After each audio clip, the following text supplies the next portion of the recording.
Exato, portanto, uma aparição não é necessariamente aquilo que pode chamar um milagre. O milagre é um termo técnico que eu não aplico aqui, portanto, apenas nesse aspecto. Por razões técnicas. Sim, mas do ponto de vista teológico. A aparição, tal como é descrita pelos videntes, de uma entidade descrita como tal, é um consideramos como uma intervenção sobrenatural.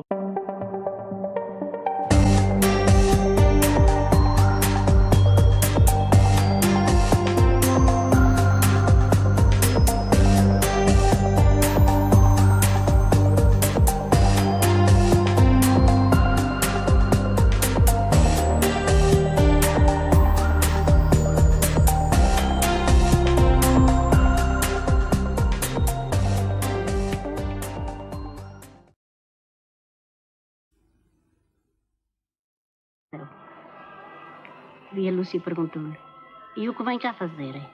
Vim cá dizer-lhe que venham aqui 6 meses seguidos. E só depois dos 6 meses é que lhe digo o que quero. E vim lá, creio que fosse no 3º mês.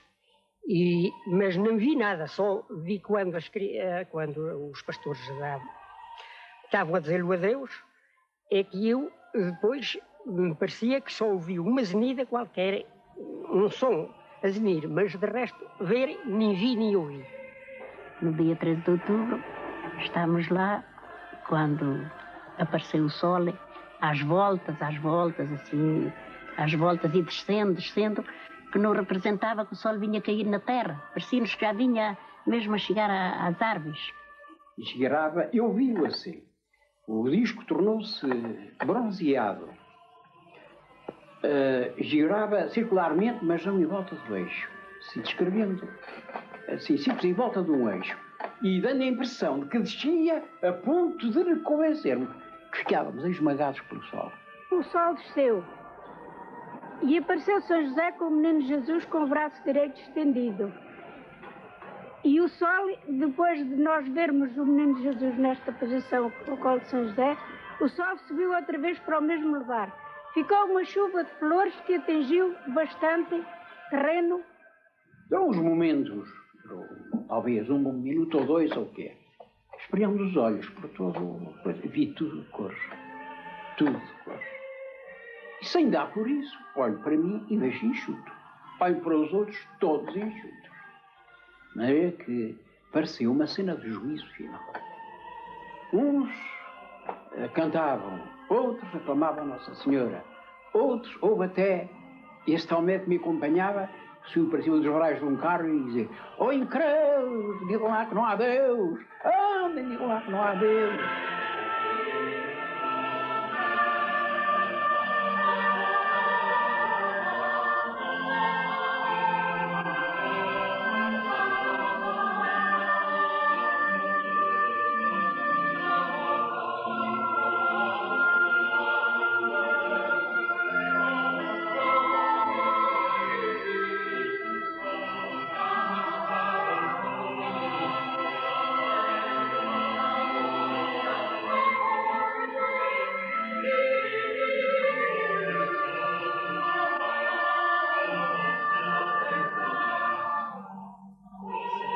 Comunicação oficial.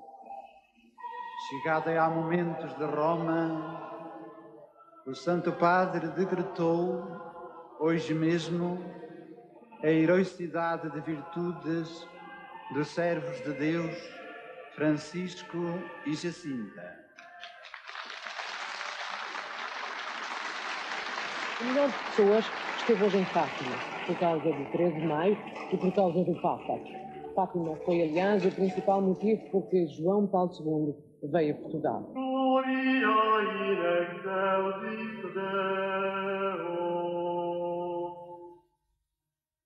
Fátima, visões, aparições, milagres.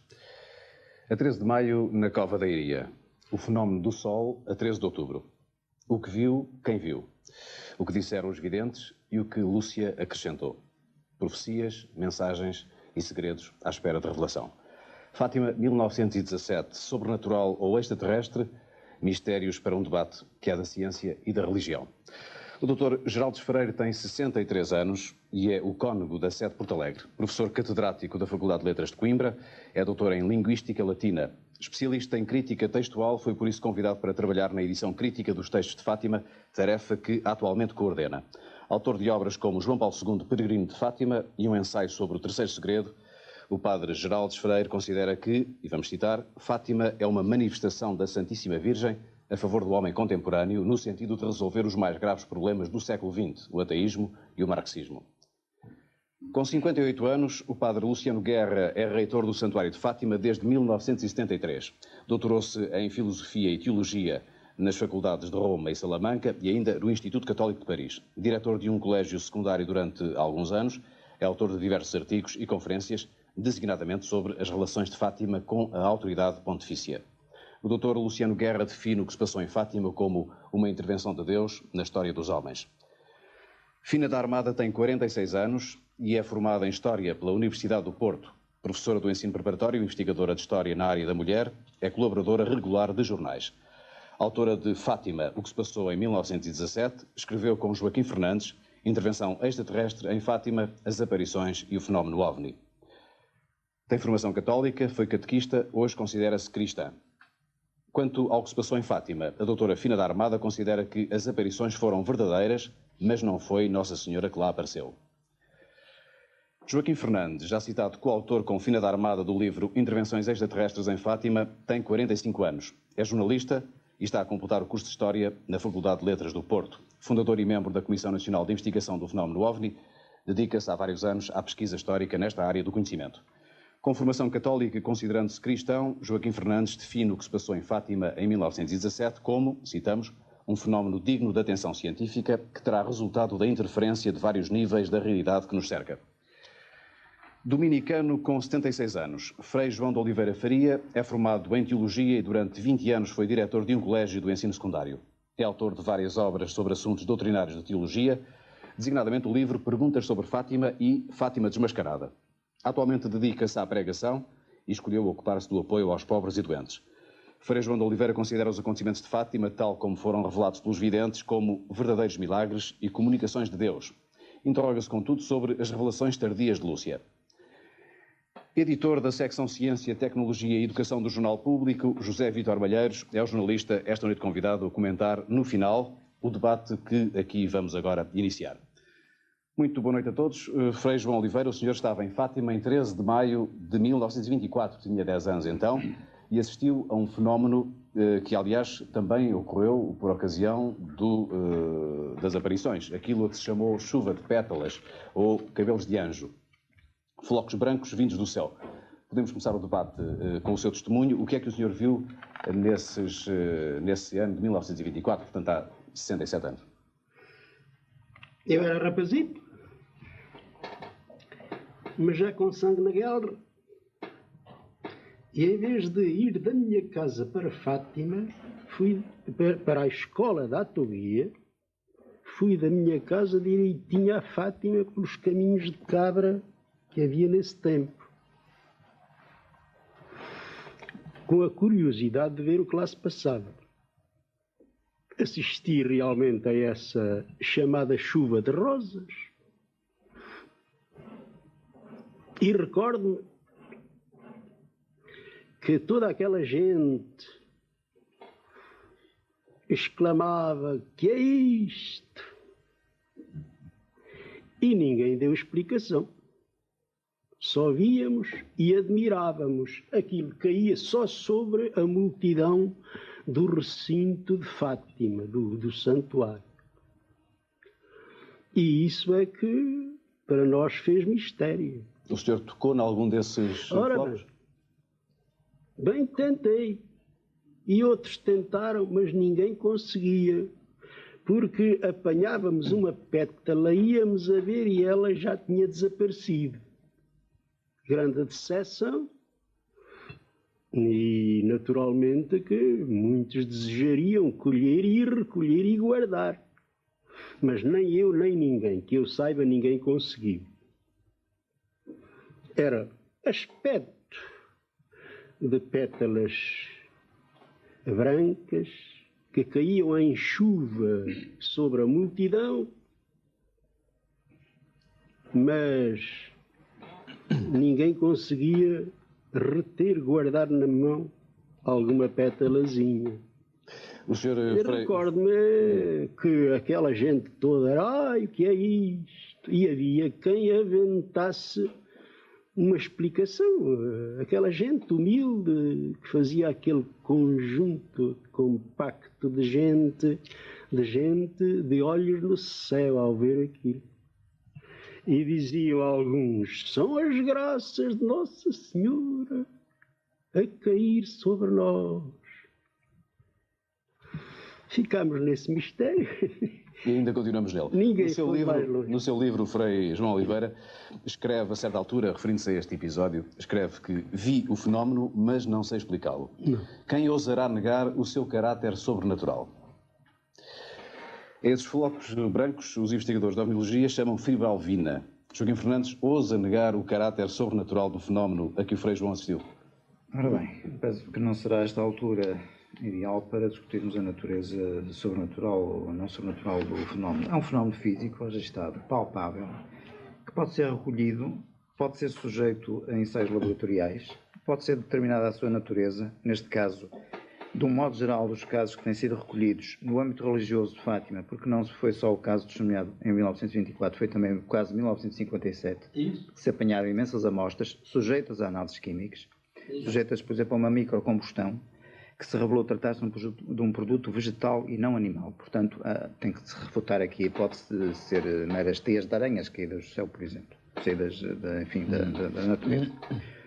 Um caso paralelo ocorre em 1959 em Évora, um caso, enfim, entre mãos, que foi sujeito a uma análise rigorosa por investigadores do Instituto Comercial na época e que nós posteriormente tivemos acesso. Revelou-se também que a sua natureza, a sua textura era muito idêntica, natureza fibrosa, digamos, todo aquele conjunto de filamentos como que argamassados com uma certa coesão, uma substância viscosa. De qualquer modo, o aspecto, a textura é, de facto, muito idêntica em todos os casos, quer de passagens simultâneas de objetos voadores não identificados, quer também em algumas situações de aparições de índole religiosa, como é o caso em análise. Há casos analisados no estrangeiro, fundamentalmente eu tenho aqui para citar muito rapidamente uma análise da Universidade de Chicago. Dizer que há casos e não exato, uma Universidade de Chicago que analisou em 57 também e o verdicto foi uma textura fibrosa, filamentosa, com uma alta dose de eletricidade estática. E temos um caso argentino que me foi comunicado por um astrónomo jesuíta, o padre Benito Reina, infelizmente já falecido, que também, sujeito a análises laboratoriais, revelou um conteúdo enorme de fósforo, cerca de 86%, e enxofre, manganês, portanto, vários componentes químicos. Portanto, este é apenas uma das manifestações que, físicas, para algumas pessoas significa, digamos, uma intervenção divina, para outras pessoas pode significar ter uma explicação técnica. O Dr. Geraldes Freire considera que aquilo que se passou em Fátima foi um milagre? Creio que não me pergunta sobre este caso dos... Não, em geral, estou a falar em geral. Peguei neste caso como um exemplo. Creio que se tratará de uma manifestação sobrenatural, isto é, as crianças, os três videntes, tiveram a percepção ou a fantasia de que viam uma aparição que identificaram mais tarde com Nossa Senhora do Rosário, que diremos hoje Nossa Senhora do Rosário de Fátima. Mas, portanto, a aparição em si é um milagre. Eu considero um ato, sim, uma intervenção sobrenatural sobre as crianças, evidentemente. Mas porquê é que não utiliza a expressão milagre?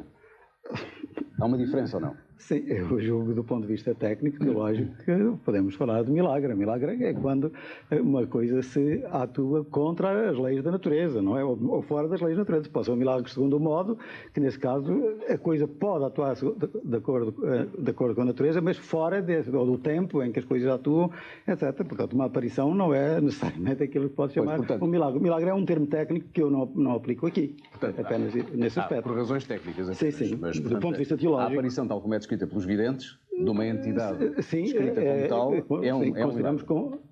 como uma intervenção sobrenatural. Pois. E as consequências disso, designadamente, faladas curas, foram anunciadas curas que, digamos, na sequência das aparições. Isso são também milagres, portanto. Sim, efetivamente essas é que são, no termo que eu estou a considerar rigorosamente teológico, do ponto de vista teológico, são apresentadas como milagres, pelo menos pelas pessoas que apresentam os documentos ou que contam aquilo que se passou com elas, apresentam-nos elas próprias como milagres. O juízo compete depois a uma comissão que eventualmente se venha a formar sobre a realidade desse tipo de cura, ou tipo instantâneo, ou, enfim, uma intervenção que não tenha explicação natural. Só é milagre. Mas oficialmente a Igreja nunca declarou que se tratou de milagre, aquilo que se passou no dia 13 de maio em Fátima. Nunca disse o contrário, mas também nunca... Não, a Igreja pronunciou-se sobre a autenticidade das visões das crianças em Fátima. Não lhe chama de milagre, de qualquer forma. Não chamando de milagre, disse que, quer dizer, 13 de outubro de 1930, o Sr. Dom José Alves Correia da Silva, bispo de Leiria, declarou como dignas de fé as visões dos pastorinhos de Fátima. E fez-lo na sequência de alguns sinais já dados pelo Papa, que relativamente a Fátima teve algumas atitudes... Eu julgo que o bispo que atuou em virtude de um conhecimento que lhe veio de inquéritos que tinha mandado fazer, a uma comissão diocesana, mas além disso também ele conhecia, passados já anos que era bispo de Leiria, o conhecimento principalmente da vidente Lúcia, porque o Jacinto e o Francisco tinham morrido antes, e, enfim, a comissão, eu julgo que o Papa não foi diretamente a pessoa que influiu na autoridade do bispo, porque o bispo na sua diocese tem jurisdição própria. Ele definiu a partir de critérios que ele próprio estabeleceu, ou que a comissão lhe indicou. Dr. Luciano Guerra, está inteiramente de acordo com o que disse o Dr. Geraldo Freire? Quer dizer... Bom, há quem diga, não temos documentos, mas há quem diga que de facto terá havido uma intervenção pontifícia no sentido de acelerar o processo e, portanto, chegar ao fim por uma declaração formal, não é? Agora, realmente, antes de 1930, a única intervenção clara que temos de um Papa foi o Pio XI, que em 1929, em Roma, numa visita dos alunos do Colégio Português, distribuiu no fim estampas de Nossa Senhora de Fátima. E fez uma missa mais tarde, penso que em honra da Virgem. Bom, mas isso muito mais tarde, porque benzeu também uma imagem de Nossa Senhora de Fátima para o Colégio Português em Roma. Mas até então, realmente, o que conhecemos... Há quem diga que houve uma intervenção de Bento XV logo em 1918. Mas quando eu perguntava ao Dr. Luciano Guerra se estava de acordo, não era tanto nesse aspecto, era na definição que o Dr. Geraldo Freire fez do que aconteceu, chamando de milagre, o que eu penso que não é a posição oficial da Igreja. A Igreja admitiu, o Bispo da Diocese admitiu que, de facto, pelo menos o prodígio solar, chamado prodígio solar, e outros sinais de que ele fala, eram sinais realmente que autenticavam, portanto, a pretensão das crianças que Nossa Senhora tinha... Quando falo do prodígio solar, falo daquilo que se chama o milagre do Sol. Exatamente. Mas portanto, o Bispo da Diocese tomou como um verdadeiro sinal de Deus. Agora, não se chamou propriamente milagre, não analisou isso como milagre. Digamos que pode haver um sinal de Deus que não seja propriamente um milagre, que não seja, de facto, o fazer qualquer coisa que a natureza não faz naquelas circunstâncias. Não é? Poderia não ser isso. Pode ser um acontecimento. Vamos admitir que realmente havia um fenómeno das rosas, de que Deus podia servir sendo um acontecimento natural, mas que, entretanto, naquelas circunstâncias podia ser um sinal. Mas, doutor, como é que é possível considerar milagre as consequências de um facto que em si próprio não é classificado como milagre? Se Deus realmente procura circunstâncias em que sabe que a pessoa vai ser induzida a concluir que houve uma intervenção divina, se essa escolha foi de Deus, como aliás são todas as escolhas, a pessoa pode considerá-la de facto como um sinal de Deus. Mas, portanto, o Dr. Luciano Guerra também acha que aquilo a que se chamou o milagre do Sol foi um milagre. É que isso é que parece-me, salvo... Eu penso que sim. Opinião, penso que sim, embora na explicação de milagre, pois... possamos divergir, quer dizer, isso não quer dizer que o milagre que o Sol andasse mesmo à volta, que se destacasse do seu lugar, etc. O que é que aconteceu na mente das pessoas ou na realidade visual das pessoas, eu aí não chego. Admito que até possa ser um fenómeno meramente interno nas pessoas. Mas então já não é um milagre. É um milagre. Deus pode ter provocado esse fenómeno interno. Mas então temos sempre uma resposta para todas as questões, porque... Temos para muitas, porque nós não conhecemos os desígnios de Deus, digamos, e portanto, digamos, a cada argumento pode sempre responder que Deus interveio de uma determinada forma. Não posso a todo o argumento, mas na realidade dá-se bastante essa introdução de uma certa subjetividade de interpretação diante de acontecimentos até naturais. É com base nessa subjetividade, penso eu, e noutras, que a doutora Fina da Armada se preocupou em tentar investigar também estas questões, designadamente no que respeita ao fenómeno do Sol, mas a outros, e alguns já aqui aludidos, claro que não partilha destes pontos de vista. Não partilho. Por exemplo, o Dr. Freire disse ali que em Fátima, portanto, era Nossa Senhora do Rosário de Fátima. Ora bem, o facto de ela ser Nossa Senhora do Rosário, eu já ponho isso em dúvida. Primeiro porque a senhora nunca disse, eu sou a Nossa Senhora do Rosário. Portanto, nunca se identificou. Quando ela falava como Nossa Senhora do Rosário, dizia ela. Portanto, rezai à Senhora do Rosário. Portanto, a Senhora do Rosário aparecia sempre na terceira pessoa. E na última aparição, em 13 de outubro, o parco da freguesia entrevistou a Lúcia, como fazia sempre após as aparições, e está escrito no inquérito paroquial o seguinte, façam aqui, portanto, como atribuindo à Nossa Senhora, façam aqui uma capelinha à Senhora do Rosário, e depois o parco escreveu assim, a Lúcia tem dúvidas se foi assim como fica escrito, ou se foi, façam aqui uma capelinha, ponto final, sou a Senhora do Rosário. Quer dizer, portanto, a Lúcia teve dúvidas se era ou não a Nossa Senhora do Rosário. E já agora, Rosário é uma palavra que significa o mesmo que terço, que é a outra palavra que aparece na mensagem de Fátima, significa o mesmo que capela e significa o mesmo que arco de flores à roda. Portanto, capela até aparece no nosso Bernardino Ribeiro como um termo que são aquele conjunto de rosas, aquele colar de rosas que é as haitianas muito, não é? Portanto, isso é e que forma o formato do terço. Portanto, digamos que capela, rosário, arco de flores à roda e terço são 4 termos que significam o mesmo e que a senhora utilizou em diferentes dias em Fátima para tentar compreender, para conseguir contactar, digamos, para se fazer entender. Faz favor. Como a doutora Dina da Armada se referiu à minha intervenção, quero dizer o seguinte, logo na primeira aparição, a Lúcia perguntou quem é a vossa Mercê? E ela disse, no último dia direi quem sou e o que quero. E, efetivamente, é atribuída à aparição de outubro que Nossa Senhora foi identificada como Nossa Senhora. Tem dúvidas, a Lúcia tem dúvidas, deixou escrito, o padre deixou escrito. Eu não sei se foi assim como fica escrito, portanto, e até a primeira coisa que ela escreveu, que o parco escreveu foi, façam aqui uma capelinha à Senhora do Rosário. E depois a Lúcia tem dúvidas se foi assim que fica dito, ou faça uma capelinha. Tem, ponto final, sou a Senhora do Rosário. A Lúcia teve dúvidas. Em qualquer dos casos, o nome de Senhora do Rosário é a invocação com que a Igreja, exatamente, invoca Nossa Senhora em Fátima. Mas não há uma prova evidente nos documentos que diga que a senhora que apareceu em Fátima disse, eu sou a Senhora do Rosário. Ela não disse. Ela falava realmente em Senhora do Rosário, mas na terceira pessoa. Mas pode não ter dito e, entretanto, ter significado suficientemente que era a Senhora do Rosário. Foi isso que a Lúcia compreendeu. Mesmo o facto da Lúcia dizer, eu não me lembro se ela disse faça uma capela à Senhora do Rosário ou faça uma capela, ponto, eu sou a Senhora do Rosário, isso não quer dizer que a Lúcia não estivesse convencida realmente que pelas palavras dela, pela maneira como ela apareceu, não fosse de facto a Senhora do Rosário. Mas Fátima não existe por causa da Lúcia.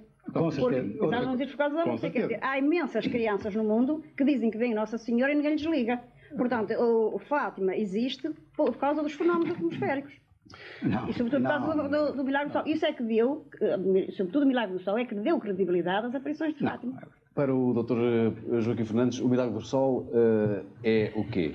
Ora bem, em termos, pegando na palavra do Dr. Luciano e também do Dr. Freire, de facto a hipótese que os investigadores que se têm ocupado do estudo do fenómeno OVNI compilaram até à data, esta tradição de aproximação entre o fenómeno OVNI e o fenómeno religioso aparicional vem já dos anos 60. Não fui eu que o inventei, não fui eu que o imaginei, mas foram, enfim, pessoas muito mais qualificadas em várias áreas da investigação científica, como o Dr. Jacques Vallée, que é astrofísico, enfim, uma quantidade de hipóteses que foram surgindo nos anos 60 e que me sugeriram que, de facto, é um tipo de aproximação correta. Parece-me que, em termos racionais, em termos, aliás, confirmados por investigadores que posteriormente receberam a nossa obra e reagiram sobre as nossas reflexões, e que parecem dar-nos razão no sentido de podermos equacionar alguma racionalidade neste tipo de intervenção, eu posso apresentar aqui o plano que está inscrito na nossa obra, em que se sugere como se processou o chamado Milagre do Sol. Isto é, vamos supor um objeto... É de difícil leitura, preferia que explicasse possível. Vamos supor um objeto que desce na vertical do lugar, que se aproxima quase à altura de um pinheiro, que aliás consta dos relatos, e que provoca um efeito, digamos, um efeito de radiação não identificada neste caso, não podemos determinar porque só na altura com a instrumentação precisa é que se pode determinar. De qualquer modo, é nítido que, segundo os depoimentos, se registaram efeitos secundários como onda de calor, secagem de roupa e do solo, já que tinha chovido abundantemente poucos minutos antes, e efeitos fisiológicos chamadas curas instantâneas. Essas curas instantâneas que o Dr. Freire se referiu. Estas testemunhas foram recolhidas por nós, são 27, e estão todas situadas numa faixa com cerca de 70 metros de largura, num plano de orientação norte-sul, e todas elas referem os efeitos citados: o calor, a secagem do solo e o efeito fisiológico. Portanto, penso ter-se tratado de um efeito físico mesurável à luz de algumas hipóteses de trabalho, sublinho, hipóteses de trabalho que em termos de física hoje se colocam, nomeadamente a hipótese avançada pelo físico americano James McCampbell. Portanto, traduzindo isso, tratar-se-ia, segundo essa lógica, de um OVNI. Uma intervenção de um objeto voador não identificado. De uma fonte que emitiu uma radiação luminosa dentro do nosso espectro eletromagnético, que é imenso e que nós apenas compartilhamos uma simples fração. E essa tese explica todos os aspectos, os que referiu e outros? Dentro das extrapolações dos físicos citados, e que eu tive a ocasião de recolher e das quais recebi correspondência, todos eles estão de acordo que uma determinada radiação do espectro eletromagnético na frequência das microondas pode explicar este conjunto de efeitos físicos registrados em frente. Mas há um que Joaquim Fernandes não citou, que é o de a chuva ter parado. Parece que a chuva parou. Isso é uma coincidência? A chuva parou antes, de facto, do desencadear do chamado milagre do Sol, da descida na concepção. Portanto, isso seria uma coincidência? Teria sido uma coincidência ou talvez não. Talvez efeito da passagem, exatamente da descida, da aproximação do próprio objeto, que provocou uma alteração ambiental e provocou exatamente as consequências físicas e fisiológicas mesuradas e registradas pelas testemunhas. Refiro que são testemunhas em primeira mão, que referem com coerência e com determinação a totalidade dos efeitos. E penso que agora todo dar a palavra ao doutor, o Frei João, estes argumentos de que, afinal, segundo a investigação do doutor Joaquim Fernandes, o milagre do Sol seria explicável por uma intervenção de uma entidade extraterrena, mecânica, aquilo que se podia chamar um OVNI. É sensível a esta argumentação? Eu creio que todas as intervenções podem ajudar a chegar a compreender melhor o fenómeno. Mas, mais importante, é sabermos se as fontes iniciais de informação se mantiveram até hoje, ou se houve uma alteração, ou se houve... Houve algumas alterações, mas acha que houve algumas alterações, quer dizer, as declarações da irmã Lúcia a partir de uma determinada data são relativamente diferentes, mas em que é que julga que são substancialmente diferentes, de tal modo importantes que altera o quadro das coisas? Concretamente, em que é muito importante? As fontes de informação é que interessam. Sim. Nós sabemos que as cabeças começaram a trabalhar e o povo é assim mesmo. O povo é assim. E nós temos que estar de pé atrás, porque chegaram até muito longe nesse trabalho de imaginação e depois cada um queria exprimir da melhor maneira o que sentia e o que viu. E os pastorinhos, creio eu, que devem ser considerados uma fonte inicial muito importante. Ora, os pastorinhos quase nada disseram na primeira interrogação. E na segunda também. E depois é que começaram a dizer mais do que disseram no princípio. As informações que temos da parte deles, iniciais, são muito pobres. Eu vi. Mas não iam mais longe.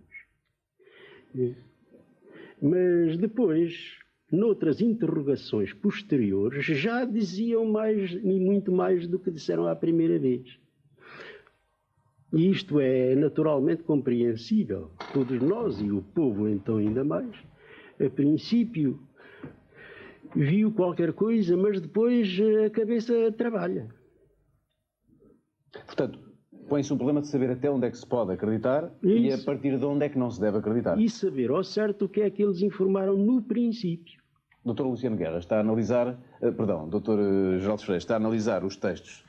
Com certeza. E está a analisar os textos, enfim, é coordenador dessa comissão que trabalha nessa tarefa e certamente que tem uma opinião formada sobre justamente as declarações que foram feitas em determinados momentos e pelos vários videntes e não tem nenhumas perplexidades nem nenhumas dúvidas. Bom, ou partilha do ponto de vista do Frei João... bastante admirado até que o Frei João de Oliveira esteja apenas a basear-se no testemunho das crianças, dos videntes de Nossa Senhora, quando o chamado Milagre do Sol precisamente teve influência sobre a grande multidão.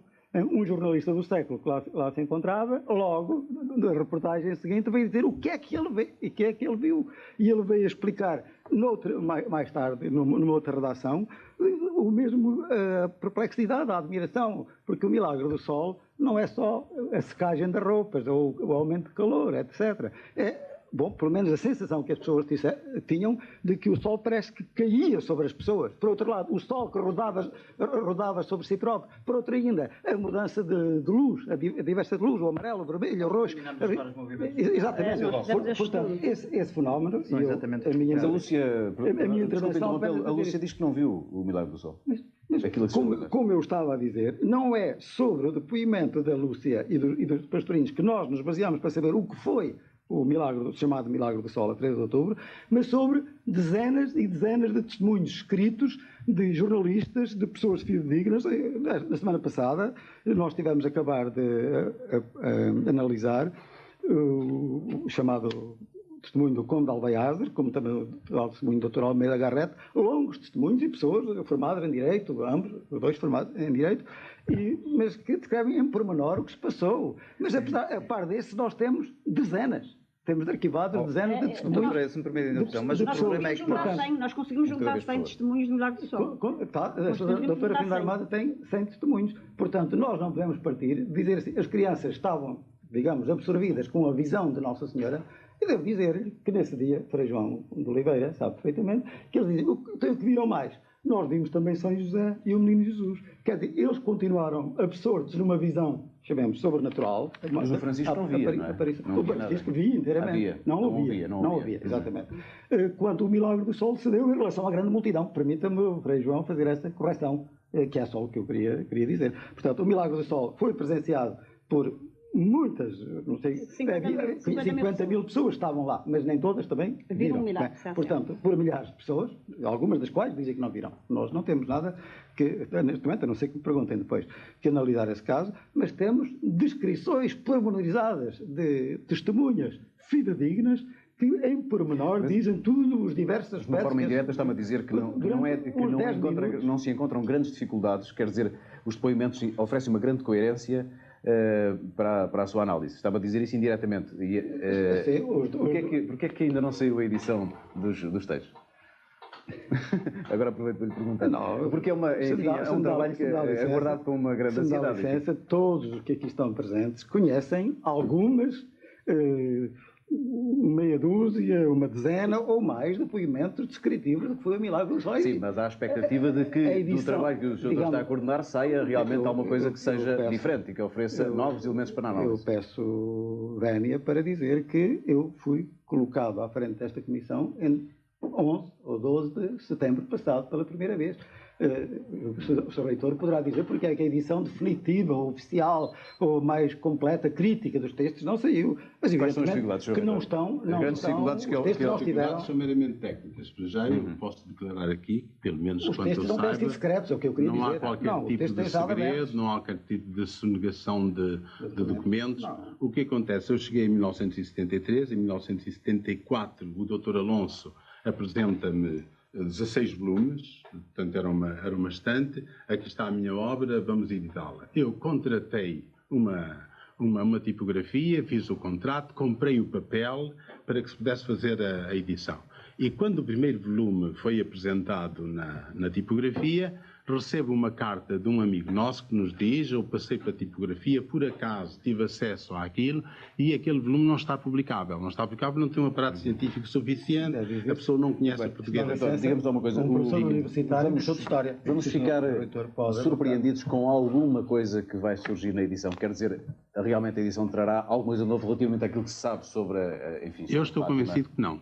Não. Agora, temos de ter em conta que a irmã Lúcia não morreu ainda e é muito possível que a irmã tenha muitos documentos que virão a ser publicados depois da morte dela. Mas a irmã Lúcia tem sido convocada para prestar declarações nessa comissão? Não, que eu saiba, não. Portanto, depois de 1924 não creio.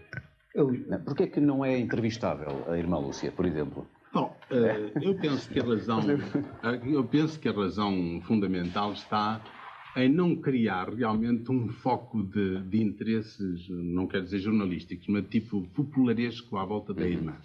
Sabe-se que a irmã recebe muitas cartas e receberia muitíssimo mais se de facto o nome dela estivesse assim, frequentemente no público. Portanto, eu penso que a razão fundamental é essa, quer dizer, ela terminou a sua missão e não tem mais declarações a fazer. Mas a ideia, Sr. Reitor, a ideia, penso eu, generalizada, que a irmã, mais do que, digamos, estar em reclusão, está enclausurada, no sentido em que está retirada da possibilidade de contatar com as outras pessoas. Aliás, o Frei Bento Domingos até escreve num livro que os jesuítas, enfim, o Dr. Luciano Guerra é jesuíta, foram... Não é, desculpa, eu julgava que sim. Mas não foram os confidentes de Lúcia que até Doroteia a fizeram para melhor a manobrar. E foram eles que souberam administrar as etapas do segredo à alma de todo o negócio. O Frei Domingos é isso. O Frei Domingos não tem o sentido da igreja que eu tenho. Enfim, a igreja dele, por isso, é diferente da minha, não é? Eu, francamente, teria muitíssima dificuldade. Eu sei que, de vez em quando, os homens da igreja têm tentações. E algumas vezes tentações graves. Agora, num caso destes, em que acaba por envolver o bispo, o episcopal de de uma nação, o Papa, várias vezes, que a mim, eu não posso acreditar que a Igreja tomasse, digamos, qualquer iniciativa de fraude num caso destes. Não, quer dizer, mas, por exemplo, a irmã Lúcia escolheu ir para a Freira, foi conduzida nesse sentido. Eu estou convencido que sim, é evidente, não tenho mais documentação nenhuma, não tenho acesso direto enfim, tenho acesso direto de quando em quando, pois à superiora dela e a ela mesma, mas... Nada me faz crer, nem sequer ponho essa pergunta, se a irmã veio para aqui porque quis ou porque impuseram vir para aqui. Nem sequer ponho esse problema. Eu admito que realmente a irmã sentiu, talvez, por um lado, muita pressão de gente que queria saber coisas e, portanto, ela estava muito exposta porque estava numa congregação aberta, e, por outro lado, a irmã terá sentido realmente uma vocação de contemplativa e, portanto, escolheu ser carmelita. Isso é o que eu admito.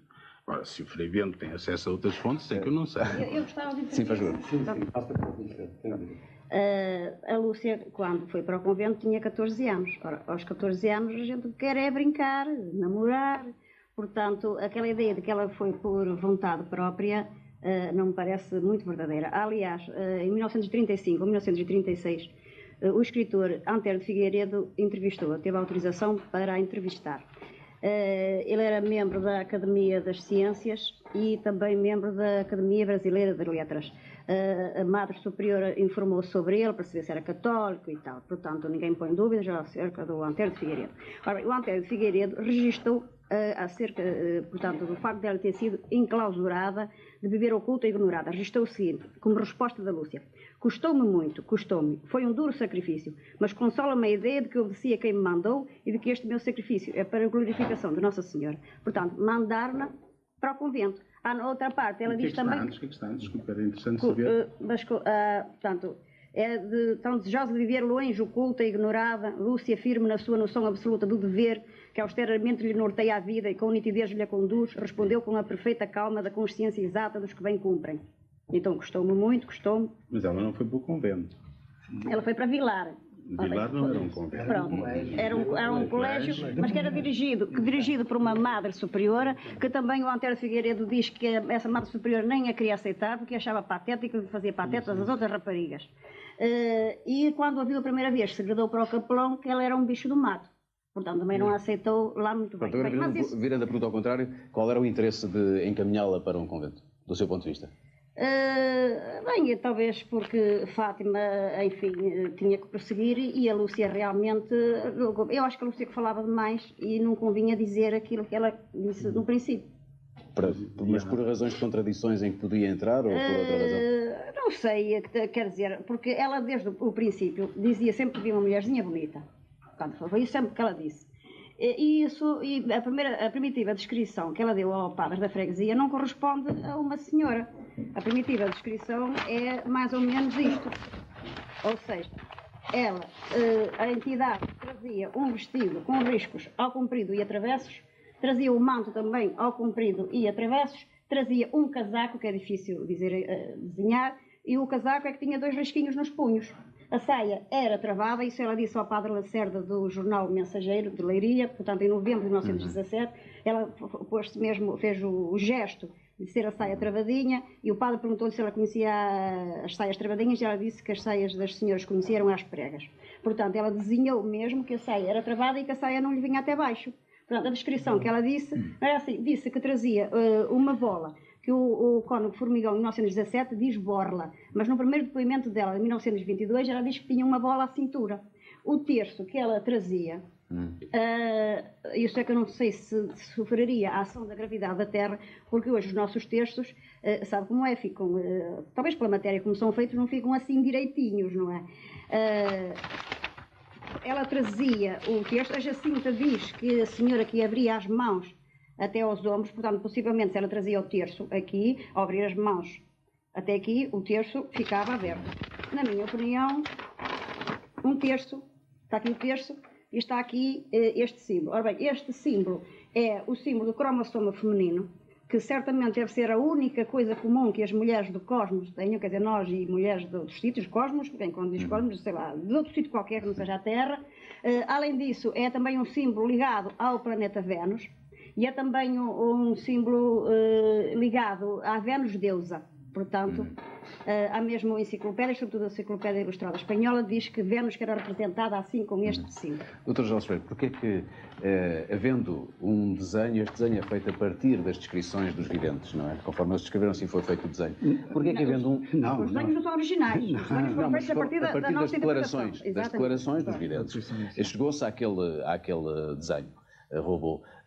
Porque é que a partir das declarações dos videntes não foi criada aquela ou outra imagem, e a imagem que nós temos da Senhora de Fátima é completamente diferente? Eu julgo que as declarações da doutora Fina da Armada, que revelam estudo, mas já há bocadinho eu reparei que ela citava apenas o interrogatório do pároco. Mas as crianças não foram só interrogadas pelo pároco, isso foi o primeiro interrogatório. Pelo Padre Lacerda, foram os primeiros. Padre Lacerda, etc. Por exemplo, para citar agora uma informação que ela refere.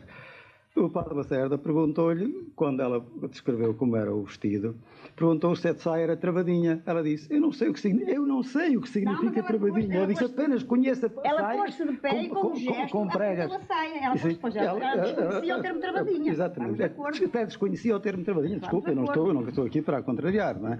Mas ela até disse que nem sequer conhecia o termo travadinha.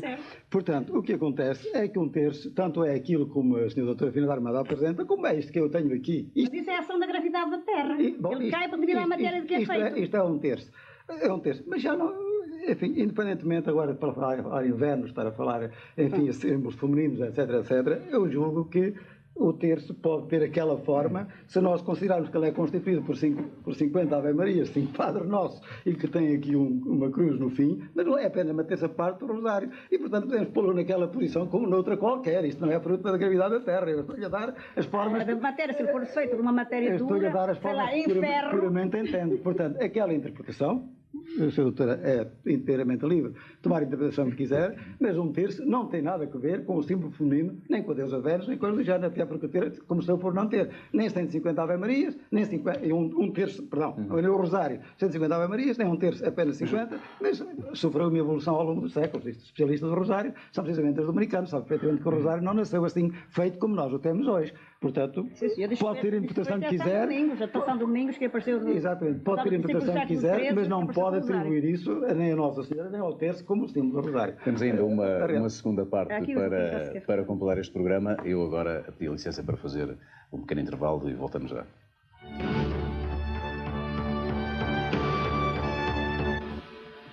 Falar claro, a segunda parte, vamos continuar o debate sobre Fátima. O Dr. Joaquim Fernandes, há pouco o Dr. Geraldo Freire falou daquilo que é a característica principal do chamado fenómeno do Sol, ou seja, que o Sol para lá das características num ou noutro movimento, há várias... Para lá das características dos efeitos... A explicação que deu não que foi incompleta, porque faltou-me aduzir esse pormenor dos movimentos solares. Os movimentos solares parecem que também se enquadram com a tipologia da fenomenologia OVNI atual, tal qual é hoje registado em todo o mundo por investigadores das mais diversas orientações. A chamada queda em folha morta, os movimentos circulares, os movimentos de descida, ascensão, são fundamentalmente esses. E também a sequência cromática das cores tal qual foram registadas em Fátima. Hoje também nos registros que temos, portanto que a OVNI hoje tem registado, a sequência cromática parece muito, em toda a sua sequência, muito idêntica àquilo que foi registada em 1917. Digamos, as passagens do vermelho para o azul, as diversas... Mas, portanto, não tendo sido o Sol que caiu, o que é que aconteceu?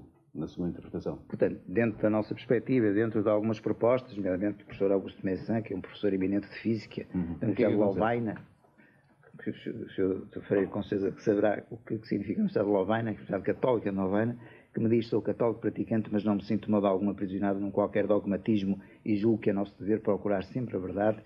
Ele, aliás, sugeriu-me e ajudou-me em troca de informações acerca da matéria, de facto, que existirá um objeto físico ou uma projeção orientada de alguma fonte externa aos videntes e às testemunhas, que provocará todo esse conjunto de efeitos, tanto no terreno, efeitos secundários, fisiológicos, mesuráveis e registados, como a sucessão de efeitos cromáticos na atmosfera. Porque nós sabemos que a atmosfera é formada por vários gases, e em função de um campo elétrico, por exemplo, é uma das propostas apresentadas por alguns cientistas, essa ação do campo elétrico pode provocar, isso é da física comum, determinados efeitos e colorações conforme o potencial desse campo e conforme a excitação dos determinados gases. Bom, mas isto é demasiado complexo e não valerá a pena aprofundarmos muito mais este aspecto. De qualquer modo, ainda sobre a representação, a questão da representação de Nossa Senhora, de ser Nossa Senhora do Rosário ou não ser Nossa Senhora do Rosário, olha, eu parece-me que é evidente que em 1917 qualquer estímulo visual, qualquer forma de energia que se proporcionasse a jovens do meio rural, do meio analfabeto, com cerca de 1917, temos um grau de analfabetismo de cerca de 80% no nosso país.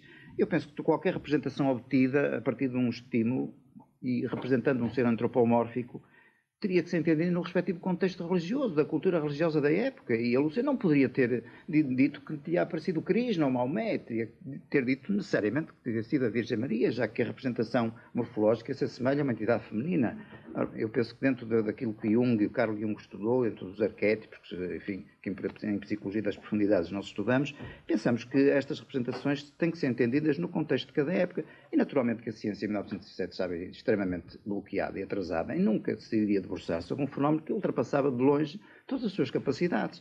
Mas é hoje exatamente o que se tenta fazer, no campo das hipóteses de trabalho e no campo da cautela científica e do rigor. Luciano Guerra, não se põe o problema de saber como é que os videntes, sem instrução escolar, entendiam conceitos complicados como aqueles que depois reproduziram, como tendo sido o resultado das conversas que mantiveram com a entidade que apareceu? Que reproduziram enquanto crianças? Sim. Não creio que houvesse conceitos complicados para eles. Expressões difíceis, palavras não eram no seu vocabulário habitual. Que se emendem, que rezem o terço todos os dias. Não pode dizer-se que, de facto, nesse tempo houvesse conceitos superiores a eles. O que Lúcia dizia... Lúcia era uma criança, digamos, com uma certa instrução. E, ao contrário do que se diz, Lúcia não tem hoje, quem a vê, do ponto de vista intelectual, e se percebe alguma coisinha, qualquer ar de pateta. Lúcia é uma mulher inteligente. E pelo que escreve, livro que ela que era uma criança inteligente. E pelo que escreve, tem uma grandíssima sensibilidade, um grande espírito de observação, tem uma ótima memória. Portanto, não é nada desse tipo. Portanto, era uma criança, e além disso, era uma criança que de facto dominava já as crianças do seu lugar, quer dizer, era chefe. Portanto, eu penso que essa terminologia que foi empregada era percebida convenientemente por ela. Mas mais tarde, em declarações posteriores, ela mais tarde coisas justamente por ter sido capaz de fazer outras leituras e de abarcar, de interpretar de outra maneira e de uma forma mais profunda aquilo que teriam sido essas... Eu penso que sim, quer dizer que houve de facto indícios suficientemente claros nesse tempo para que ela percebesse de que é que Nossa Senhora falava, e depois naturalmente a linguagem em que o arranjou depois ressente-se de facto já da sua cultura posterior, mas eu acredito que termos como Rússia ou Pio XI eram termos que ela podia ter perfeitamente fixado nesse tempo, mesmo que não estivesse compreendido. Porque qualquer criança consegue fixar uma fórmula, duas ou três, mesmo que realmente não tenha compreendido completamente. O Frei João, justamente no que respeita às declarações tardias da irmã Lúcia, que tem mais objeções. Isso é que levanta dúvidas e muito sérias. E parece-me que é um dever muito grave da Igreja de tomar isto muito a sério e debruçar-se sobre este problema. Mas como? É que fazendo o quê? A Lúcia, menina, pastorinha, assim como os outros dois, os primos, assim como crianças, transmitiram coisas que umas criancinhas não podiam inventar. E por isso, em França, como cá em Portugal e noutros países por onde tenho andado, todos me dizem que não têm dificuldade nenhuma em admitir como um milagre e como intervenção divina tudo o que foi revelado pelas crianças, pelas 3 crianças, pelos pastorinhos, inclusive a Lúcia, pastorinha. Mas, mais tarde, quando foi só a Lúcia, já adulta, a revelar coisas, aí, mais devagar, e temos que examinar. E então eles apelam para a consciência dos investigadores, para que analisem, para que estudem muito a sério e submetam a uma crítica teológica e bíblica tudo o que foi revelado posteriormente pela Lúcia sozinha. E, entretanto, Frei João, aparece um quarto vidente, uma criança que teria também tido algumas visões e que, tanto quanto eu sei, não foi, digamos, tem sido um pouco esquecida no que respeita aos inquéritos oficiais e religiosos sobre esta matéria. Eu julgo que este é um aspecto eu não queria deixar de terminar este pensamento. Eu, há 16 anos, pus por escrito as perguntas mais inquietantes, mas foi espicaçado por conselheiros estrangeiros, sobretudo em França, no Brasil e em Espanha.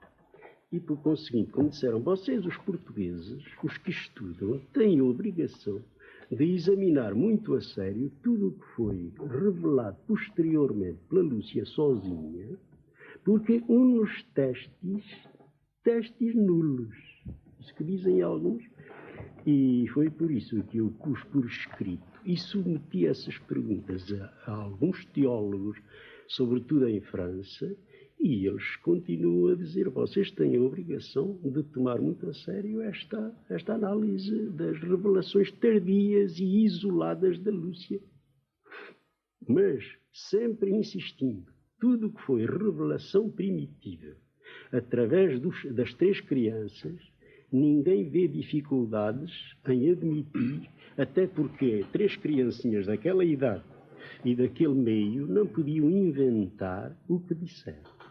Mas, mais tarde, houve certas coisas ditas, comunicadas só pela Lúcia, e isso, creio que ainda não foi examinado muito a sério por um conjunto de críticos e de teólogos e bíblicos. Um exemplo, Frei João, um exemplo dessas declarações que lhe pareça importante. Um exemplo é, por exemplo, aquela comunhão, a visão do anjo, a dar uma comunhão de uma maneira completamente nova e diferente da admitida na Igreja, os pastores não estavam preparados para a comunhão. Sob as espécies, não do pão e do vinho, mas sob as espécies do sangue.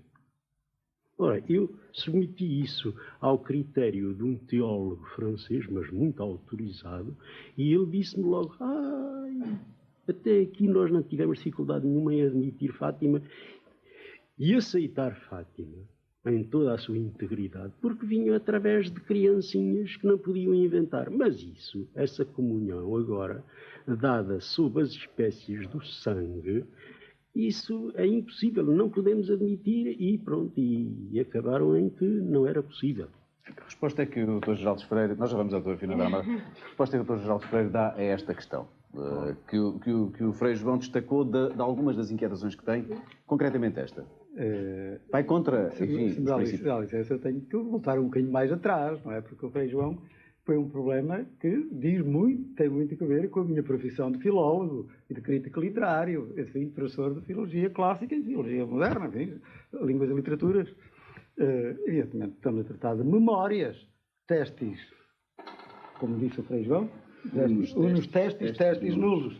Então, se tudo o que é dito por uma só pessoa não vale absolutamente nada, e é só um ditado, um aforisma muito digno de consideração, mas as memórias, o género memorialístico, é um género cultivado em todas as literaturas. E e que nós contamos de nós próprios, da nossa infância, da memória de todos nós, enfim, merece o crédito se nós formos sérios, se nós formos conscienciosos. Portanto, o que o Frei João de Oliveira tem que fazer, e nós todos temos que fazer, e não é ele mandar-nos fazer a nós, mas ele, porque afinal os estrangeiros mandaram-lhe fazer a ele. Ele é que nos está a impingir a nós essa tarefa, desculpe a expressão. Pediram-lhe ele para o fazer. O Sr. Frei João de Oliveira foi dito que é teólogo, e portanto é ele também que deve empenhar-se, e não empenhar-me a mim que sou filólogo e quero fazer a edição crítica dos textos. O que se passa é que as memórias de Irmã Lúcia pertencem a um género literário cultivado em todas as literaturas. Temos que saber se a pessoa que escreve as memórias é uma pessoa fidedigna. Ora, não há qualquer indício de que a Irmã Lúcia não seja uma pessoa de psicologia serena, digna de confiança, séria no que diz, porque ela escreve a muita gente, muitas pessoas que conviveram com ela, etc. E vamos a uma coisa que já ficou para trás há bocado. A Irmã Lúcia não foi sequestrada por ninguém. Quando ela foi para o Vilar, tinha 14 anos, mas foi para ser educada. Exatamente, ela iria com um bicho do mato porque vinha de uma aldeia, não tinha educação ainda, mas foi recebê-la. E mais tarde é que ela foi para Tui, mas isso foi bastante mais tarde. Para tentar situar a questão, tanto quanto parece, há duas grandes questões em relação às visões do anjo, não é? Uma é o facto de a Irmã Lúcia ter só falado dessa questão muitíssimo mais tarde, portanto já nos anos 30 e tal, e portanto não o ter feito antes, uma vez que a visão do anjo é anterior ao próprio 13 de maio de 1917, e por outro lado é as circunstâncias em que os pastorinhos comungam. Eu não sei se o Sr. quer falar sobre isso, mas o Frei João de Oliveira omitiu uma coisa fundamental. A Lúcia diz, omitiu, não foi intencionalmente, certamente, omitiu que Lúcia diz que viu uma hóstia e um cálice. E eles comungaram sobre as duas espécies, a espécie do pão e a espécie do vinho. Mas o pão e o vinho são segundo a fé de todo o crente, o corpo a Lúcia e os outros beberam do cálice, sobre o preciosíssimo sangue. Mas evidentemente, quando nós dizemos bebeu do cálice, todos dizemos, tomamos o preciosíssimo sangue de nosso Senhor Jesus Cristo. Isto faz parte da mais elementar das formas de catequistas, como se lembra a doutora Fina Armada, quando ensinava crianças, não é verdade? Onde é que a dificuldade do Frei João está em que a Lúcia, portanto, ou as duas crianças terão já sabido a sangue?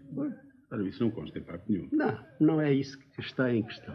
Se é uma questão de a Lúcia dizer que tomou sobre as espécies do sangue, isso é uma questão de, digamos, uma terminologia da Lúcia, que deveria, de facto, dizer sobre as espécies do vinho, porque espécie quer dizer aparência. É um vinho, um hóstia e um cálice. Portanto, admite-se que, digamos, a comunhão é o corpo e o sangue de Cristo, mas há a aparência, que nós chamamos tecnicamente acidentes, são do vinho ou são do pão, conforme tanto se trata do cálice ou da hóstia.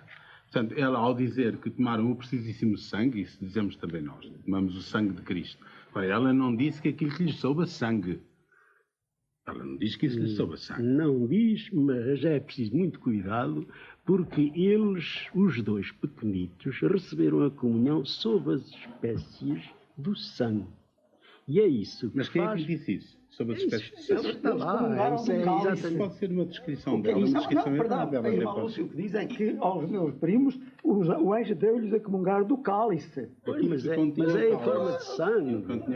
O problema que atrapalha lá os senhores franceses, teólogos, é justamente que a comunhão dada sob o aspecto e as espécies do sangue é uma coisa que choca e que é incompreensível. Mas o resto já não é comigo, é com eles. Portanto, o Frei João não se considera esclarecido sobre esta questão, de qualquer maneira? Só apresenta uma dificuldade que eles levantaram. Dá-me licença, o Frei João deve pensar todos os dias que diz missa, se ele não toma a sagrada espécie sobre a espécie do pão e do cálice, isto é, o corpo e o sangue de Cristo. Bem, mas exatamente. Portanto, se ele comunga ou não comunga todos os dias que celebra, ou comunga das mãos dos sacerdotes, das duas espécies, não percebe isto. Ora, nós, se me dão licença, eu vou usar um bocadinho a palavra mais, e depois descontem-me no meu tempo de antena, nós consideramos este facto como um dos factos de caráter ecuménico, de sabor ecuménico, porque a comunhão sobre as duas espécies é uma comunhão habitual na Igreja do Oriente, o que não era na Igreja do Ocidente. Hoje, num casamento, os noivos podem comungar sobre as duas espécies. Hoje, numa ordenação, numa profissão religiosa, os ordinandos ou os noivos podem comungar sobre as duas espécies. E outras ocasiões que venham a ser estipuladas, e, enfim, em várias cerimónias, são servidas comunhões sobre as duas espécies. Mas, ora, isto feito em 1917, quando o rito latino proibia, não previa, diríamos assim, era qualquer coisa de ligação entre o Ocidente e o Oriente. Essa é a interpretação que nós fazemos. Mas podemos esclarecer estas dúvidas mas não, todas. exatamente. Sim, faz favor. Se podem esclarecer estas dúvidas todas, faz favor. Não causar qualquer repugnância ao Frei João de Oliveira, permita-me dizer que nós comunguemos o corpo e o sangue de Cristo. Isto é de todos os nossos dias. lá em França. Muito bem. Mas o senhor é teólogo. Eu não. O senhor é teólogo. Eu acho que o padre Faria tem toda a razão. Pelo seguinte, porque em 1917 a Lúcia nunca falou em anjo, nem em comunhão, nem em sangue, nem em vestimento, nada. Em 1922, quando ela faz o primeiro depoimento, não fala absolutamente em nada. Aliás, curiosamente, ela até 1925 só fala em visões femininas. E depois de 1925 fala em visões masculinas. Foi aí que ela introduziu os anjos. Portanto, os anjos são tardios. Não há dúvida nenhuma, porque menos o Dr. Freire sabe muito bem que os anjos não constam. Em qualquer documento, mesmo jornal, como no Conselho de Nação, fala que ela viu uma senhora um ano antes. E essa senhora até provocou um controle de animais que não comeram o campo de trigo. E há, portanto, também ela fala realmente portanto, em pré-aparições, mas de senhores. O anjo, isso ela inventou mais tarde. A única coisa que pode dar valor... Diz inventou porque é uma palavra que é escolhida? Pronto, se não quiser inventou, historicamente tem que ser inventou, porque não há nenhum documento em 1917 que prove que ela viu o anjo. Não há. E o Dr. Freire sabe muito bem. A única saída para o anjo é a tese abonilógica. Não, os senhores não têm outra. E a tese abonilógica, e o Joaquim Fernandes pode realmente explicar o que é, o que foi isso. Foi uma preparação. Quer dizer, deram-lhes às duas crianças algo a beber e à Lúcia algo a comer, que permitia que ela pudesse ver melhor e dialogar e comunicar com a entidade, e as outras crianças tiveram um papel apagado nessas aparições. Foi portanto, a preparação. Quer dizer, é a única saída... Mas o conhecimento foi inventado ou não? Ora bem, por seguinte, em ovniologia, mas o Joaquim Fernandes é que é o especialista nisso, em ovniologia há uma quebra de memória, há imensos, portanto, testemunhos de pessoas que são até capturadas e, portanto, depois não se lembram absolutamente de nada. Depois têm que ser submetidas a uma série de exames, etc., para falarem desses testemunhos. Portanto, é possível... Portanto, nós até podemos, historicamente não pode ser, agora, até pode ser que ela realmente tivesse tido uma experiência prévia que fosse uma preparação para as aparições da senhora e que ela esqueceu. Temos que reconhecer que em 1917 ela esqueceu, não se lembrava do anjo. Mas o Joaquim Fernandes explica melhor. Bom, de facto, enfim, no repertório ovniológico atual e considerando que temos também breve, por favor, aceitar, digamos, a veracidade, pelo menos a credibilidade dos investigadores envolvidos, já que também tomamos em linha de conta que tudo, enfim, todos os depoimentos relativos a Fátima são provas de convicção. Penso que também podemos fazer uma aproximação com as situações atuais. De facto, há alguns casos de narrativas em que parece-me que há uma preparação prévia com a ingestão de diversos líquidos que alegados seres associados a OVNIs, digamos, oferecem às pessoas. Naturalmente que, como aliás a doutora Fina Armada abordou, esse relato só é recuperável através do recurso à hipnose profunda, já que de facto existe lapsos lacunares de memória importantes na sequência dessas experiências. Esse quadro sinótico, esse quadro sintomático, digamos, aliás muito parecido com o de Fátima, começa por incluir a visão de um objeto luminoso ou de uma entidade luminosa que atrai a pessoa, aliás é essa, digamos, a sugestão que leva os videntes a aproximarem-se do fenómeno. Ser associado segue-se depois de umas situações em que são caracterizadas por aquinésia, uma certa imobilidade, um certo transe, e posteriormente as fases já que envolvem lapsos temporais de memória, etc.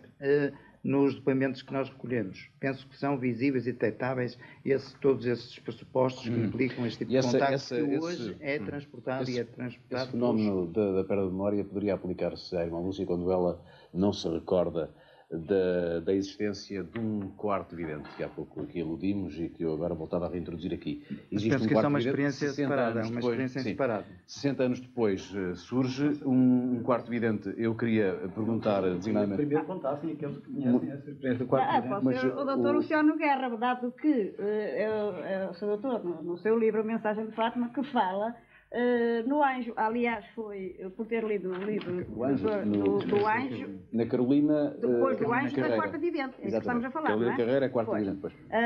Portanto, curiosamente, foi 3 linhas aqui, 3 linhas, que é a aparição de um anjo, segundo a explicação de Nossa Senhora na quarta aparição, uma tal Carolina, 12 anos, e uma pequena despite. E depois diz aqui onde tirou, que é IO, que significa, portanto, rogatórios oficiais, diz 18 versos. Ora bem, foram estas palavrinhas que me levaram a Fátima, há 13 anos. Portanto, aliás, eu disse ao Joaquim Fernandes que precisávamos realmente, que havia uma série de buracos portanto, em toda a bibliografia publicada em Fátima, que havia mais qualquer coisa e que tínhamos que realmente ver. Ora, nessa altura, eu era equiparada à bolseira pelo Instituto Nacional de Investigação Científica e então fui a Fátima, permitir-me realmente a entrada em Fátima e eu li esses documentos. Também encontrei... O que é que os testemunhos dessa quarta vidente acrescentam a esta história? São essenciais? Alteram alguma coisa? Acho que altera da seguinte maneira. Há outra pessoa, quer dizer, outra pessoa, entre aspas, não é? Quer dizer, outra entidade em Fátima, para além da senhora, e vamos lá ver, vamos admitir que haja o Anjo da Lúcia. Portanto, há outra entidade em 1917.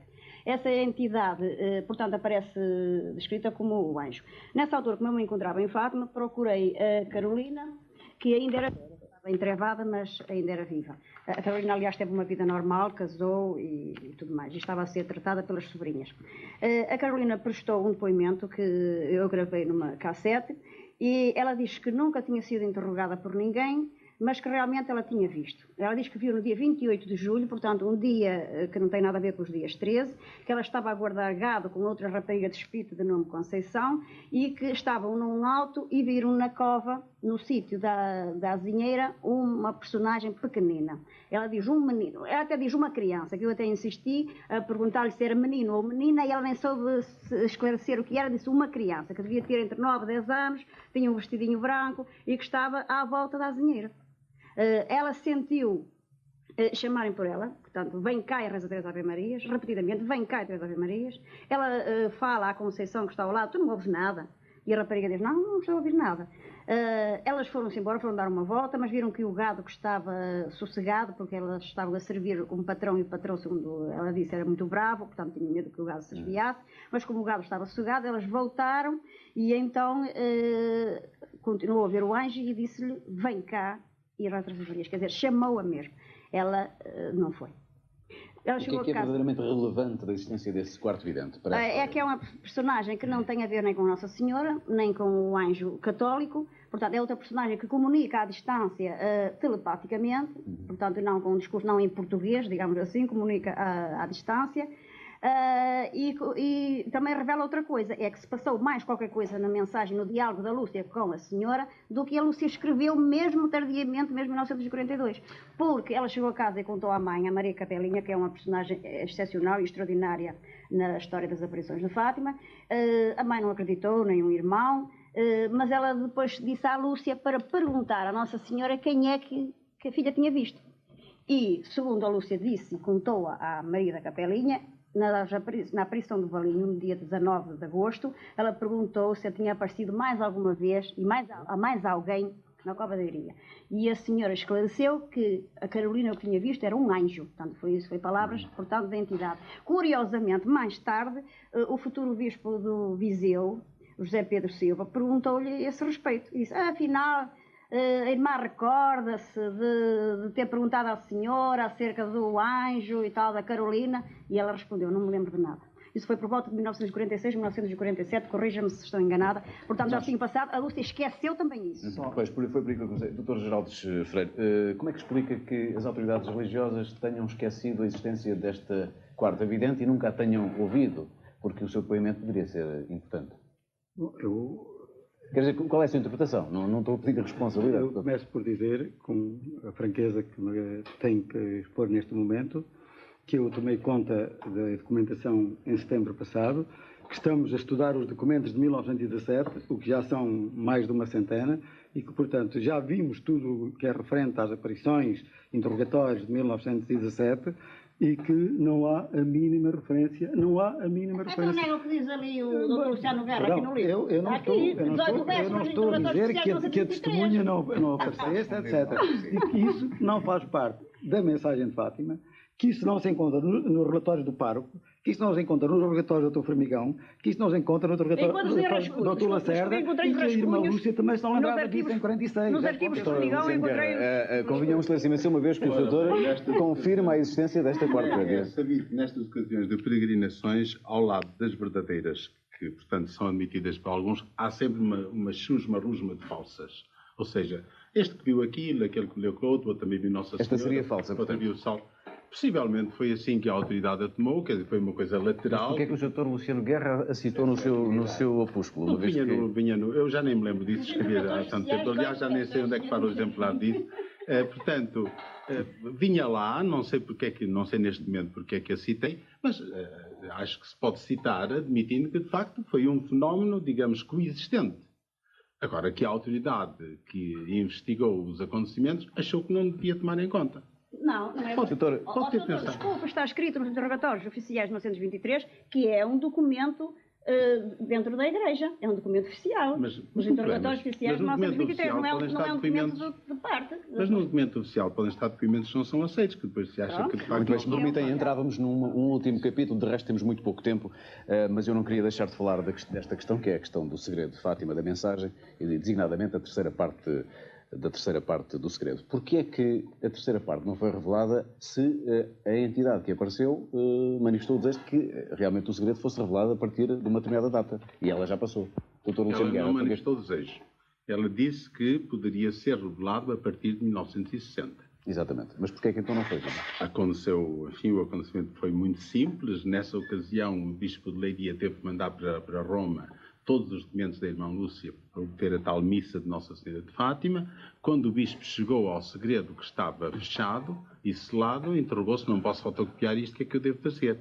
E perguntou para Roma, e Roma disse: mande-nos para cá o envelope. Porque o envelope era para ser aberto, é para ser entregue ao cardeal Cerejeira, quando o bispo de Leiria morresse, na ocasião em si. Mas neste momento o envelope está com o Papa. Está com o Papa. E porquê que o Papa não revela se a vontade da entidade era que fosse revelado? Isso eu não sei. Ele entende que de facto não pode revelar, pois houve aqui há 2 anos o cardeal Ratzinger declarou que aquilo que não é revelado porque se prestaria, se não me engano, a especulações jornalísticas. O Dr. Luciano Guerra reconhece o segredo? Não. De maneira nenhuma. Mas o doutor é o reitor do santuário. Se há entidade que devia conhecer, talvez. Aqui eu não preciso conhecer o segredo, quer dizer, os segredos divinos, no essencial, para mim já foram dados, não é? Quer dizer, portanto, não tem curiosidade em relação a esta terceira parte? Não tem curiosidade em relação a esta terceira parte? Não, até, no fundo, vou fazendo as minhas conjecturas também, não é verdade? E, portanto, nesse ponto de vista, gostava de saber, gostava que fosse publicado. Mas o mínimo que podemos pensar é que, se o segredo fosse bom, tinha sido revelado. Não tendo sido, permite-se pensar que é mau. Sr. Geraldo Freire. Eu julgo que se deve dizer que o segredo de Fátima consta de 3 partes. É isto que diz a irmã Lúcia. Exatamente. A primeira... Em 1917 constava de algumas palavrinhas. Isso mesmo. Não se sabe. Ela escreveu em 1922, 5 anos depois. Ó, Sr. Luciano Guerra. Está aqui pela letra dela. Está aqui, é a letra dela. Algumas palavrinhas. Tem aqui no segredo algumas palavrinhas. E o que foi publicado acha que de facto não são algumas palavrinhas? Não, são 3 partes. É a guerra, é o Imaculado do Coração, é um discurso muito grande. Cada parte é uma palavrinha, não é? Meu Deus, muito bem, vamos só para recapitular. Eu queria exatamente aproveitar. Algumas coisas ficaram, talvez... Faz favor, mas eu agradecia que me respondesse esta questão. Faz sentido dizer que se o segredo fosse bom, teria sido revelado, é natural que fosse, e não tendo sido, pode-se pensar que anuncia coisas terríveis. A primeira coisa que temos a dizer é corrigir aquilo que o Sr. Furtado disse.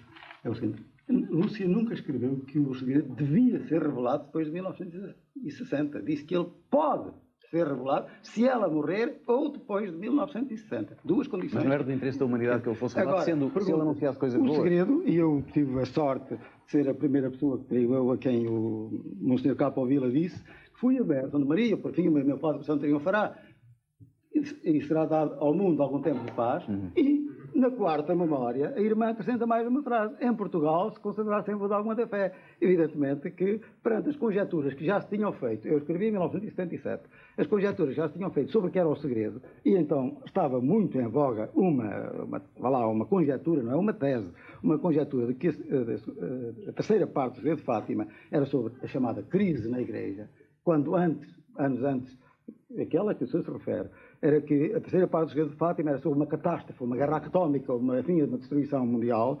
Enfim, essa primeira parte tinha sido desmentida pela própria irmã Lúcia. A outra parte tinha sido praticamente também anulada por outros autores. Restava, portanto, do meu ponto de vista, e é uma das expressões que eu gosto de usar, um colega meu, escrevendo na altura em que lhe ofereci o livro, disse que o meu livro é densamente filológico, partindo da frase acrescentada só na quarta memória. A terceira, em Portugal, se conservar sempre o dogma da fé, o elemento novo com que começa a terceira parte, hipoteticamente, o estudo de Fátima, é Portugal. Eu estudei... É Portugal ou o dogma da fé? Também podia ser. Também, exatamente, faz muito bem dizer isso. Mas eu estudei a perspectiva de... O anjo disse, eu sou o anjo de Portugal, o anjo da sua guarda. O Francisco, numa altura dos seus sofrimentos, ofereceu os seus sofrimentos por Portugal. Enfim,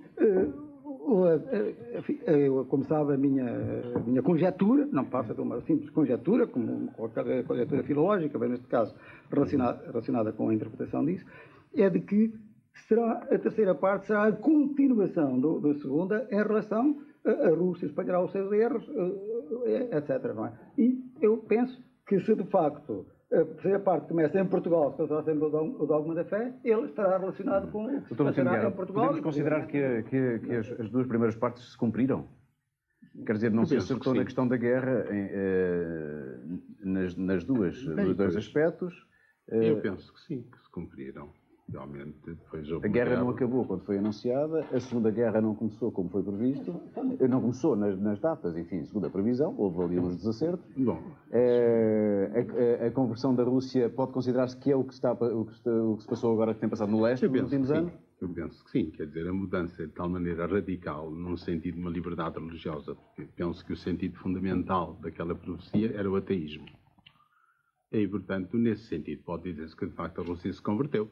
Quer dizer, portanto, há um regime oficialmente ateu que se propõe a destruição sistemática da religião e toda a ideia de Deus no mundo inteiro, e esse regime agora reconhece que tem as suas bases falsas pelos resultados que obteve e propõe-se permitir a liberdade religiosa. Eu só lhe queria fazer uma pergunta que pedia que fosse com uma palavra a resposta. Se o segredo, a terceira parte do segredo não for revelado, isso não afeta a credibilidade de todo o processo das aparições? Não creio. Pelo menos nós, diante da Igreja, dada, enfim, o respeito que temos que dar. Mas eu, pessoalmente, sou convencido que um dia será revelado. Joaquim Fernandes, como é que vê esta questão da mensagem de Fátima?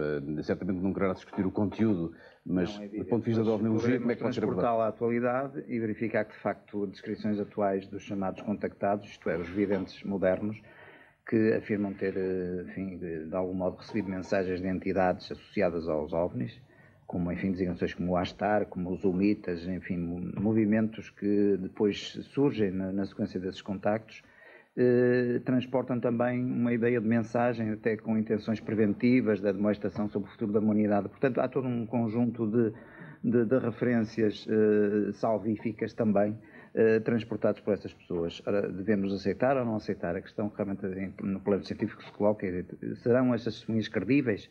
Bom, estamos no mesmo plano, o facto de aceitar ou não os testemunhos evidentes digamos, da fenomenologia de Fátima. Mas, curiosamente, em relação ainda a um pequeno detalhe sobre a questão da quarta vidente, já agora aproveitava que, num estudo dos tais contactados levados a cabo na Universidade de Wyoming, nos Estados Unidos, 76% deles alegaram ter comunicado indiretamente com seres associados aos OVNIs e 56% através da mente, o que é significativo do ponto de vista da tal descrição da quarta vidente, que diz ter sentido no interior da cabeça aquelas ordens dadas pelo anjo. Daí a tal associação que eu referi. Nós estamos no fim deste debate. Fina da Armada acredita em milagres, tal como eles são apresentados pela religião? Um milagre é aquilo que não se pode explicar. A partir do momento em que nós podemos explicar, deixa de ser milagre. O milagre mas também está disposta a acreditar numa coisa que se prove que é um milagre? Que se provar que é milagre, mas temos a ver com a época. Aquilo que pode ser hoje milagre, sei lá, a trovoada na Idade Média era Deus que a mandava para castigar as pessoas, não é? Portanto, do seu ponto de vista, a ciência tenderá a desmentir todos os milagres. Quer dizer, o milagre de hoje pode ser explicado amanhã. Doutor Luciano Guerra, acredita em OVNIs? Ainda não. Doutora Geraldo Freire. Estou numa expectativa interessante sobre os OVNIs. Não. Até me parece que a explicação que os ovniologistas dão sobre muitas das coisas que abordámos aqui sobre Fátima não contradizem nada. A mensagem em si, o valor sobrenatural da mensagem, tiveram uma explicação. Portanto, parte do princípio que a vinda de um extraterrestre será também uma manifestação divina, então? Não, eu não estou a partir desse princípio. Eu estou, por exemplo, a explicar a explicação que ele deu sobre o chamado milagre do Sol. Como é que as coisas acontecem exatamente àquela hora, né? À mesma hora? Como é que as pétalas caem precisamente na hora em que Nossa Senhora está a aparecer, etc. Evidentemente, essas coisas é que me levam a pensar que uma explicação ovnilógica não impede que nós pensemos que Deus quer revelar às criaturas, aos videntes, e através deles a nós, através de meios, chamemos naturais, não é? Normais. Frei João Faria, considera que depois deste debate foram respondidas algumas das suas perguntas? Não. Ficou na mesma? Ficou tudo na mesma. Ficou tudo na mesma? Tudo na mesma. Não se sentiu em nada esclarecido? Não. E o livro fica à espera. É claro que é um descargo de consciência, porque reconheço que é uma necessidade e uma obrigação de nós, cristãos portugueses, procurarmos refletir sobre pontos muitíssimo sérios e que não foram aqui abordados porque é impossível. Mas o livro, com aquelas perguntas todas feitas há 16 anos, ainda não tem resposta. Pelo menos resposta exaustiva e satisfatória. E são perguntas muito sérias. Perguntas e as respostas possíveis até agora, e tanto quanto é possível também num debate com este tempo, sobre Fátima, as aparições, as visões, os mistérios daquilo que teria acontecido em 1917, na Cova de Iria. Um debate que se completa com a opinião do jornalista, esta noite convidado, para estar aqui neste estúdio.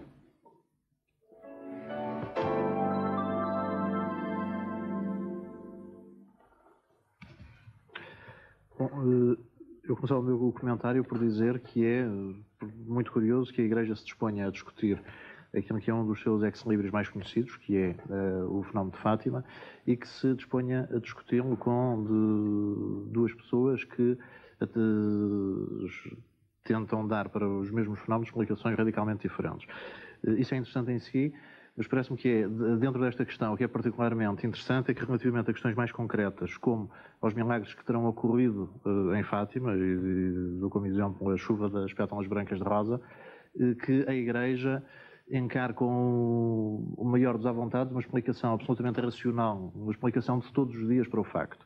E isto, quanto a mim, representa, é um símbolo de uma viragem que se tem verificado na Igreja à medida que a ciência tem conseguido explicar cada vez mais destes fenómenos sobrenaturais, e que é um deslocar do milagre, portanto, uma saída do milagre da física e uma plena colocação do milagre no plano espiritual. Ou seja, de facto, o que está em causa não são os factos, como ficou, parece-me, claro aqui assim neste debate. Porque mesmo quando se estabelecem relativamente a factos explicações tão diferentes como a explicação espiritual da Igreja, ou a explicação ovniológica, ou a explicação simplesmente física de outras pessoas, a Igreja continua a considerar que esses factos em si são milagres, são intervenções de Deus. Aliás, recorro a várias citações dos intervenientes, que o Dr. Luciano Guerra classifica Fátima como uma intervenção de Deus na história do homem, sem mais. O Dr. Geraldo Freire diz que os pastorinhos tiveram a sensação ou a fantasia de que viram Nossa Senhora. Eu acho que e acrescenta ainda que a Igreja se pronuncia pela autenticidade das visões dos pastorinhos.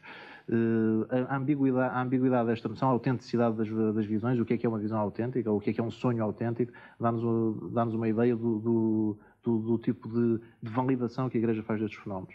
Ou seja, e desloca completamente do plano factual para um plano espiritual, que é, portanto, insondável, portanto, coloca estes fenómenos no foro íntimo, no foro da consciência, que é insondável em si.